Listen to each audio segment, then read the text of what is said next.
Êtes-vous musulman et en quête de vérité? Est-ce important pour vous? Alors, regardez ceci.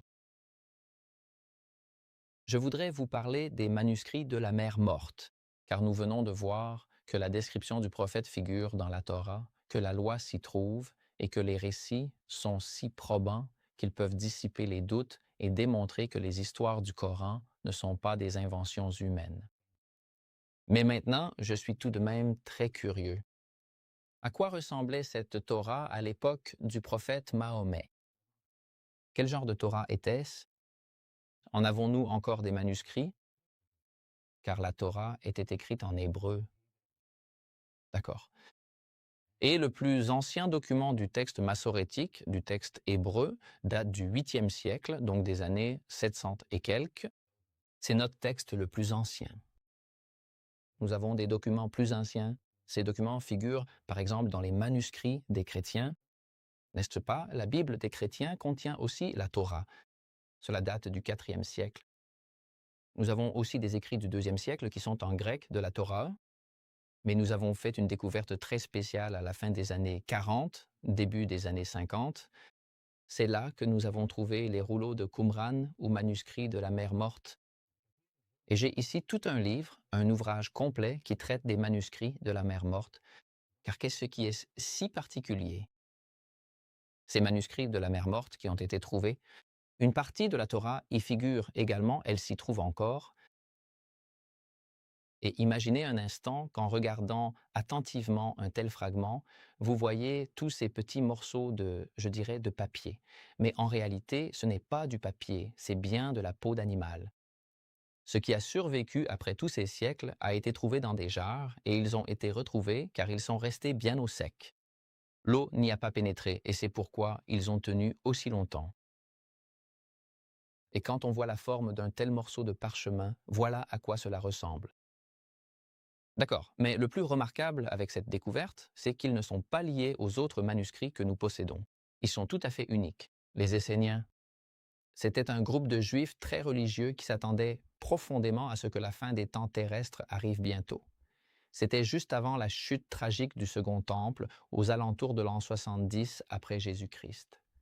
Et ils ont commencé, bien avant et même après la vie de Jésus-Christ, à conserver précieusement divers documents sacrés de l'Ancien Testament, comme la Torah, les psaumes ou encore les écrits de Daniel et d'Isaïe, en les protégeant soigneusement dans des jarres en terre cuite. Et un jeune berger les a trouvés par hasard. Et c'est ainsi que tous ces rouleaux ont été retrouvés. Mais le plus incroyable, c'est qu'ils sont si anciens qu'ils datent de 200, voire même 500 ans avant Jésus-Christ. Ils remontent donc, en réalité, à une époque bien antérieure à la naissance de Jésus. Eh bien, on vient de voir que la loi était toujours bonne, la description toujours bonne et les récits toujours bons. Et qu'est-ce qu'il y a de si spécial? J'ai ici une Bible des manuscrits de la mer morte. Dans cette Bible, tous les fragments retrouvés des manuscrits de la mer morte sont répertoriés. D'accord, voici la Genèse. C'est ainsi que la Torah commence. Ici, on décrit précisément quel fragment a été trouvé et c'est indiqué clairement sur quel morceau cela figure. Et ce qui est incroyable, les gars, c'est que même 200 ans avant le Christ, 800 ans avant Mahomet, c'est exactement, presque exactement la même chose que ce qu'on trouve dans le texte massorétique et ce qu'on trouve, donc c'est le texte hébreu, et ce qu'on trouve dans la Septante. Les seules différences qu'on trouve sont liées à des erreurs de transcription. D'accord, par exemple, dans l'Exode, il est écrit que la fille de Pharaon a adopté Moïse. Dans le texte massorétique, il est écrit « elle », et dans les manuscrits de la mer morte, c'est « la fille de Pharaon ». D'accord, donc c'est écrit 6 fois. La fille de Pharaon, dans le texte massorétique 5 fois, et dans les manuscrits de la mer morte 6 fois. Mais ce « elle » se rapporte aussi à la fille du Pharaon. C'est ce genre de différence qu'on trouve. Mais pour le reste, c'est exactement pareil. Et c'est très spécial car ils n'avaient pas d'imprimerie à l'époque. Ils devaient tout faire par copie de manuel. Je veux vous montrer autre chose. Si on prend une Torah, j'ai ici une Torah hébraïque. D'accord, c'est une Torah hébraïque. C'est la première chose que Dieu a révélée à Moussa. D'accord, je la pose là. D'accord, c'est la base. C'est le document de base. Ici, j'ai un Injil Ici, j'ai un Nouveau Testament. Les livres du Nouveau Testament. D'accord. Il prétend être en accord avec la Torah. Alors, que fais-je en tant que chrétien? Je suis chrétien. Je vais ensuite vérifier si c'est vraiment en accord. Et je suis personnellement arrivé à la conclusion que c'est en accord. D'accord. C'est pourquoi j'accepte ceci. D'accord. C'est ça. C'est de la Torah, c'est le Nouveau Testament. D'accord. C'est une confirmation. Et quand j'étudie cela, je vois aussi qu'ils se confirment mutuellement. Mais maintenant, Joseph Smith est un prophète du 19e siècle, 1800 et quelques, qui prétendait avoir eu une révélation de Dieu, qu'il était un prophète biblique, qu'il avait eu une révélation, qu'il avait reçu un troisième testament de Dieu. Et il prétendait aussi être décrit dans le livre du Deutéronome. Et il a aussi dans ce livre du Deutéronome ajouté lui-même des choses. Eh bien, quand je lis son livre et les affirmations qu'il fait, je vais vérifier. Est-ce que c'est vraiment conforme à la Torah, à l'Injil? Et est-ce que ce troisième testament, cette troisième alliance, est en accord avec ses livres précédents? Et là, la réponse est non. Joseph Smith est un faux prophète. Il a inventé des choses par lui-même. Il a eu toutes sortes de révélations assez farfelues qui ne sont absolument pas conformes à la Torah ni au Nouveau Testament. D'accord. Eh bien, on peut faire la même chose avec le Coran. Le Coran a été transmis comme une révélation divine d'Allah au prophète. Bon, maintenant, il est temps d'aborder un autre sujet et de parler de la communauté des Ahmadis. C'est une secte de l'islam originaire d'Inde. C'était aussi au XVIIIe siècle, au XIXe siècle. Il prétendait aussi être un autre prophète de l'islam après Mahomet. Il disait aussi avoir reçu une révélation. Il a également écrit un livre. Si on place ce livre au-dessus du Coran, est-ce que vous l'acceptez? Est-ce que tu l'acceptes en tant que musulman? Cet Ahmadiyya, qu'il ait aussi reçu une révélation prophétique après Mahomet? Quelle est ta réponse? Est-ce que tu acceptes ça parce qu'il le prétend? Il a eu une révélation de Dieu. Il dit qu'il est un prophète. Est-ce que c'est conforme au Coran? Non. La première chose que tu fais, c'est prendre ton Coran et voir que Mahomet est le sceau des prophètes. Il est le dernier de tous les prophètes. Il est le point de rencontre de tous les prophètes. C'est Mahomet et c'est la révélation du Coran. Il n'y a aucune révélation après le Coran. D'accord. Donc tu rejettes ce livre des Ahmadis, l'Ahmadiyya et ce prophète. Pourquoi? Ce n'est absolument pas conforme au document primaire, ni à la source originale, ni même, en fin de compte, au Coran. C'est ainsi que tu peux vérifier si les choses viennent vraiment de Dieu ou non, n'est-ce pas? Bon, faisons maintenant ceci.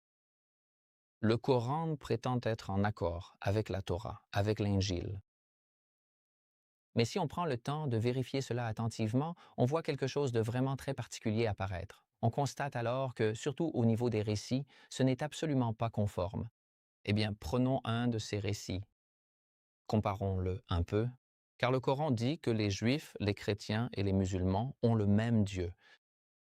Et le Coran prétend avoir révélé la Torah. Donc Dieu en est l'auteur. Allah est l'auteur de la Torah.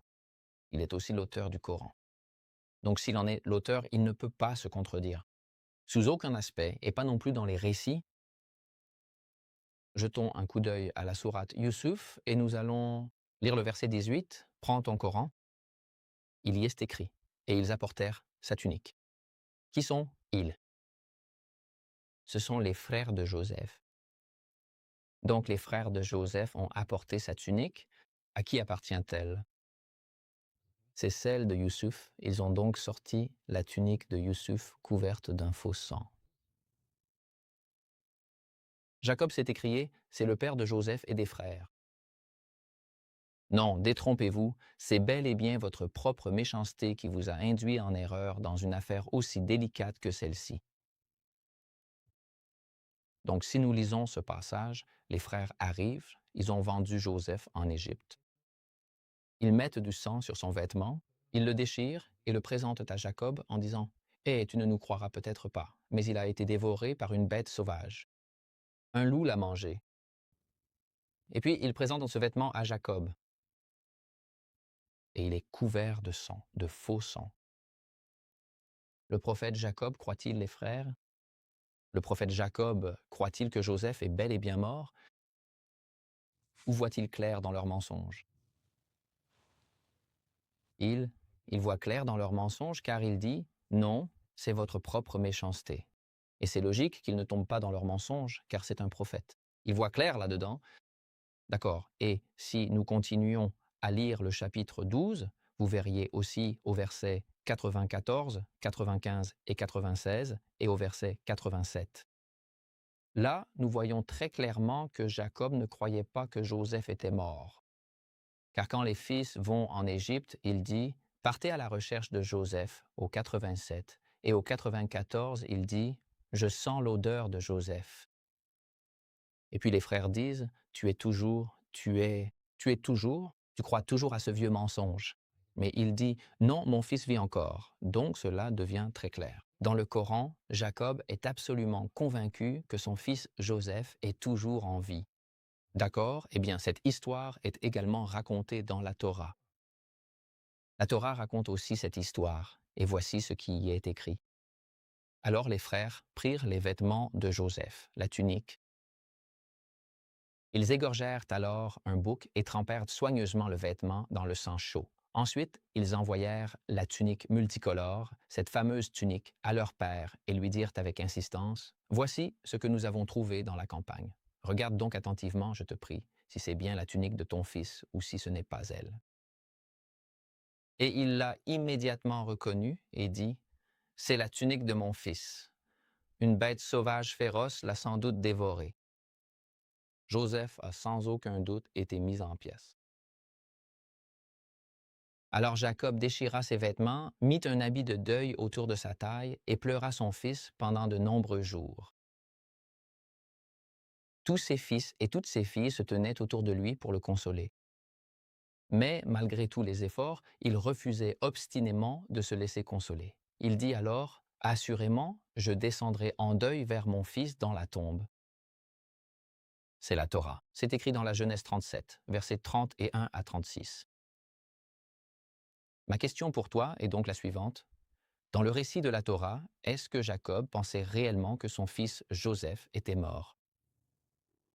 La réponse est oui. On lui envoie la tunique. Les frères ne sont pas là. Ils demandent juste « Hé, est-ce la tunique de ton fils ?» Et Jacob regarde. Oui, et il en conclut lui-même, une bête sauvage l'a dévoré. Le prophète ne voit donc pas du tout leur tromperie, ni leur ruse. Il y croit.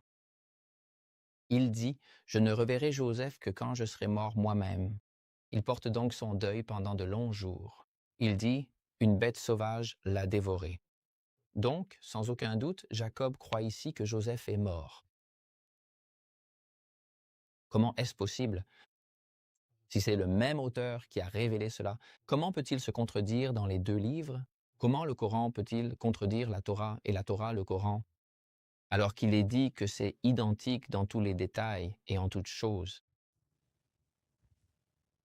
On nous dit que si nous avons des doutes sur les récits du Coran, nous pouvons les résoudre grâce à la Torah. Mais mes doutes sont maintenant pleinement confirmés, car je vois clairement que la Torah dit tout autre chose au sujet de Jacob. Comment est-ce possible? Et si vous êtes derrière votre écran et que vous vous dites « Oui, les Juifs ont changé cela. » Donc vous pensez qu'il était d'abord écrit dans la Torah que Jacob ne croyait pas que Joseph était mort et quelqu'un a changé cela pour dire qu'il y croyait. D'accord, examinons cela. Pensez-vous que cela a été fait par accident, ce changement ou bien exprès? Eh bien, par accident me semble difficile car toute l'histoire a été réécrite. Quelqu'un a donc dû avoir une motivation pour changer cela.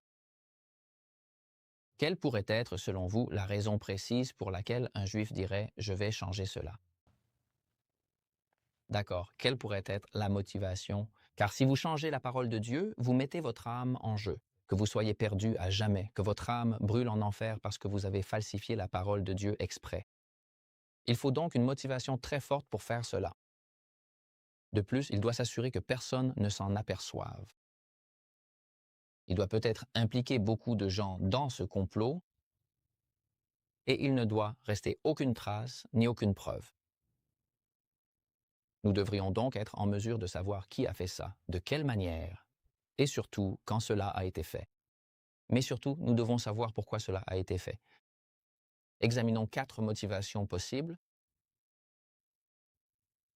Voyez-vous une quelconque motivation financière pour que quelqu'un ait fait cela? Vois-tu, de ton côté, des raisons économiques ou financières de changer cela?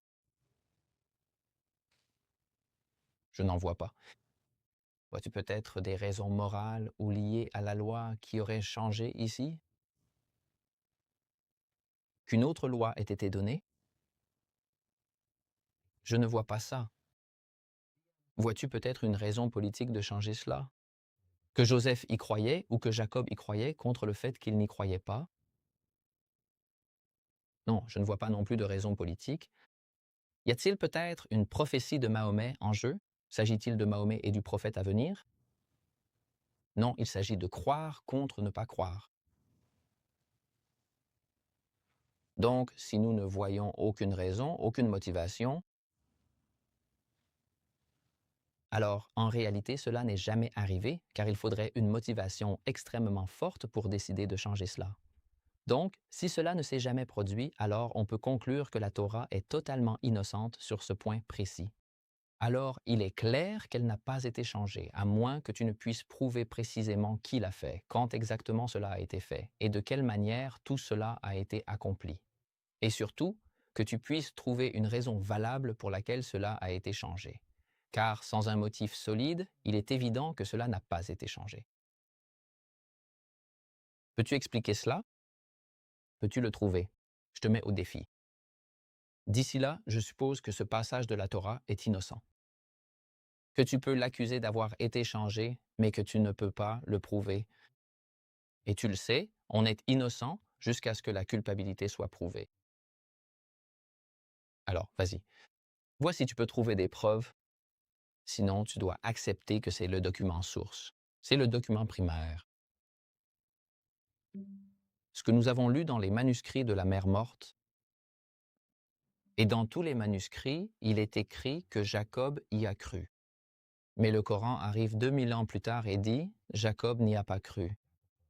Il a vu clair dans le mensonge. C'est donc précisément sur ce point que le Coran diverge. C'est là, selon cette perspective, que réside la falsification et la corruption, car il s'écarte sur ce point de ce qui est considéré comme vrai, de ce qui, par essence, ne peut être accusé. En fait, le Coran dit lui-même qu'il est identique en toutes choses, mais il s'avère que ce n'est pas le cas. C'est différent. Le Coran diverge sur ce point de détail alors qu'il dit venir confirmer. Il dit être identique dans les détails en ce qui concerne les récits. J'ai donc des raisons de douter du Coran, car en cas de doute, les Juifs et leurs livres doivent lever le doute. En ce moment précis, je lis dans le livre et je constate finalement que tous mes doutes étaient bien justifiés. Le Coran est l'anomalie. Enfin, pourquoi suis-je sûr que le Coran est la corruption? J'ai ici le Midrash, et le Midrash, ce sont en fait des légendes. Il s'agit là, très précisément, des inventions des Juifs qu'ils ont ajoutées à la Torah. Des rabbins y ont écrit toutes sortes d'autres histoires. Ils appellent cela la Torah orale, par la bouche. À un moment donné, ils ont commencé à les écrire. Ils ont commencé environ 200 ans après Jésus, 400 ans avant Mahomet, avant l'islam. Et qu'est-il écrit à la page 190 de ce livre? D'accord, page 190. Vous pouvez le vérifier. On peut le trouver sur Internet. C'est une loi de la nature que, peu importe à quel point on pleure la mort d'un être cher, au bout de l'année de consolation, la fin d'une année, la consolation trouve son chemin vers le cœur de celui qui est en deuil. Mais la disparition d'un homme vivant ne peut jamais être effacée de la mémoire de quelqu'un. Par conséquent, le fait qu'il soit resté inconsolable a fini par faire soupçonner à Jacob que son fils Joseph était peut-être encore vivant. Alors, que dit ce passage en français? Ce passage nous indique que parce que Jacob continuait à faire son deuil et qu'il n'en voyait pas la fin, il restait enfermé dans sa peine. Il restait coincé dans cette douleur de l'absence de Joseph. Cela lui a indiqué à un moment donné que, comme je ne sors pas du deuil, que je ne peux pas lâcher prise et que je continue à m'affliger, à pleurer et à déchirer mes vêtements. C'est pour cela que je commence en fait à soupçonner que Joseph est toujours en vie. Donc l'idée même que Joseph puisse être encore vivant ne provient absolument pas de la Torah et certainement pas de la Torah elle-même.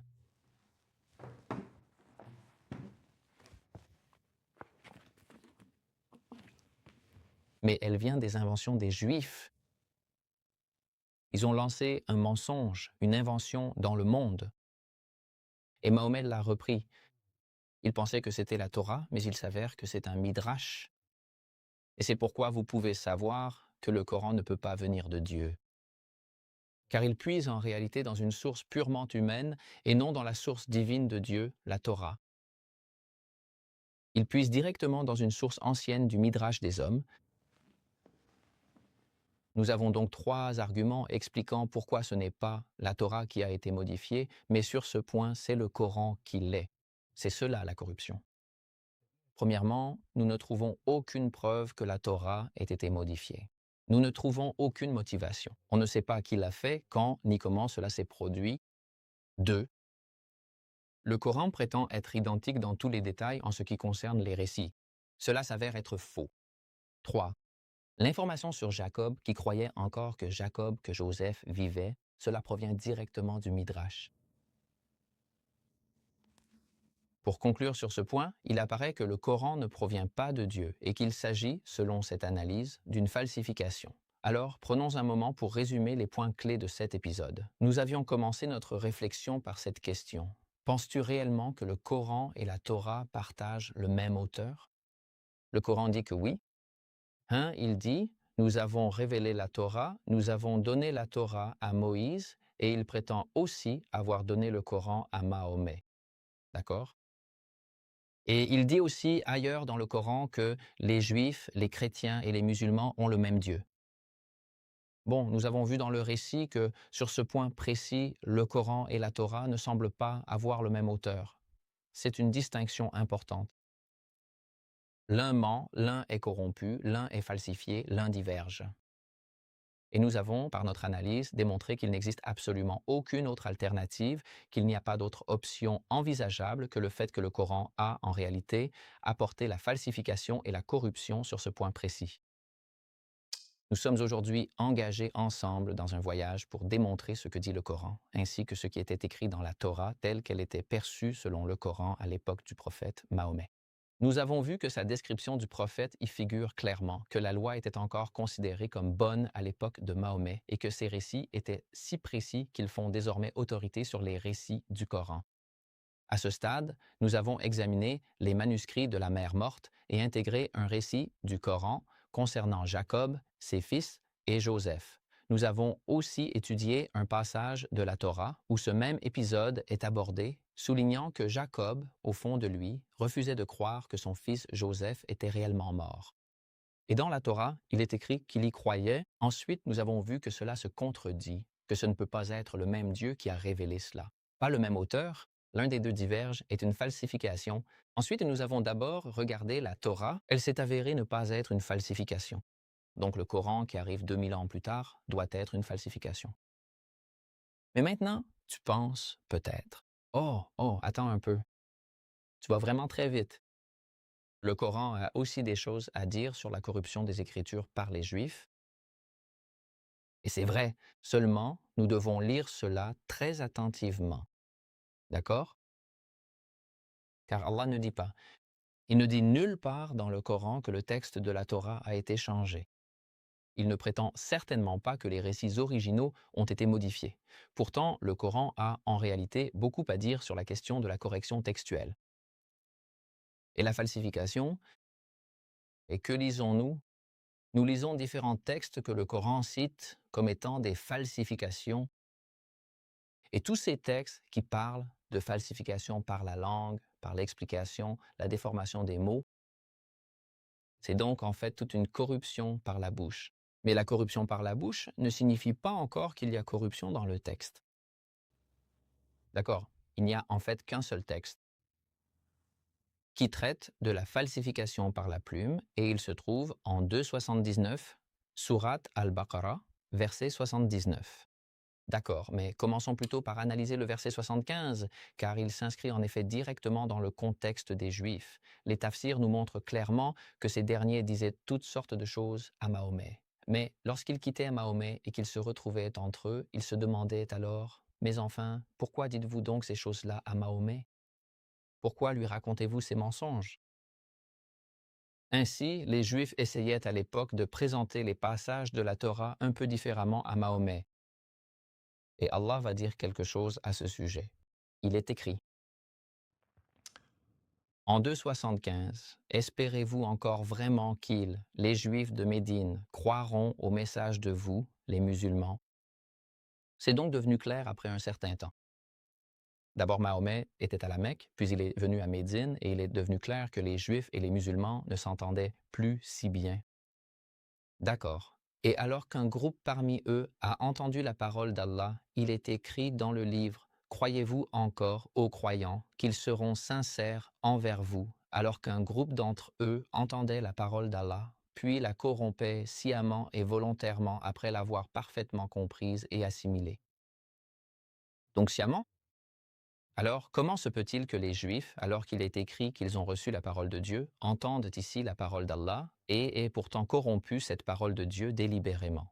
Et en toute connaissance de cause, ma première question pour vous est la suivante. Si vous corrompez quelque chose délibérément, vous devez donc savoir quel était l'original, sinon vous ne pouvez pas le modifier avec préméditation et conscience. Sinon vous le faites simplement parce que vous pensez que c'est vraiment la vérité. Non, là ils connaissaient la vérité, ils savaient ce qui était écrit dans leur rouleau de la Torah, ils savaient ce qui était dit sur Mahomet dans ces rouleaux de la Torah, mais ils ont essayé de changer cela délibérément face à Mahomet. Et puis, nous lisons au verset 79 cet avertissement: Malheur donc à ceux qui écrivent le livre de leurs propres mains pour en tirer un profit dérisoire. Il est donc explicitement écrit ici, dans ce passage: Malheur donc à ceux qui écrivent le livre de leurs propres mains et qui disent: Ceci vient d'Allah, ainsi parle Allah. C'est précisément ma toute première question pour vous aujourd'hui. Allah dit-il ici que cela se produit? Non, il ne s'agit pas de cela. Il prononce un malheur, une malédiction et un avertissement envers ceux qui font cela. Ça ne veut pas encore dire qu'ils le font, mais s'ils le font, Allah dit malheur, malédiction, avertissement, ne le faites pas. Mais ça ne dit pas qu'ils le font. Tu dis, oh, oh, attends un peu, attends un peu. Non, je ne lis pas ça dedans. Peut-être que tu dis non, ils le font bien. Ils écrivent ce livre de leurs propres mains. D'accord, pourquoi font-ils ça? Ils font ça pour dissimuler le nom de Mahomet et du prophète et sa description. Et puis, on prend le temps de préciser quel est le livre qui a été écrit par l'auteur. Il est écrit de l'écriture, un livre? Non, on ne dit pas de quel livre il s'agit. Donc ça pourrait être n'importe quel livre. Ça peut être le Coran, ça peut être le Midrash, ça peut être le Talmud, ça peut être la Torah, ça peut être l'Injil, ça peut même être un livre qui n'est même pas connu, ça peut être n'importe quel livre. Donc, premièrement, nous ne lisons pas que les gens le font, mais s'ils le font. Deuxièmement, nous ne savons pas quel livre est en train d'être écrit.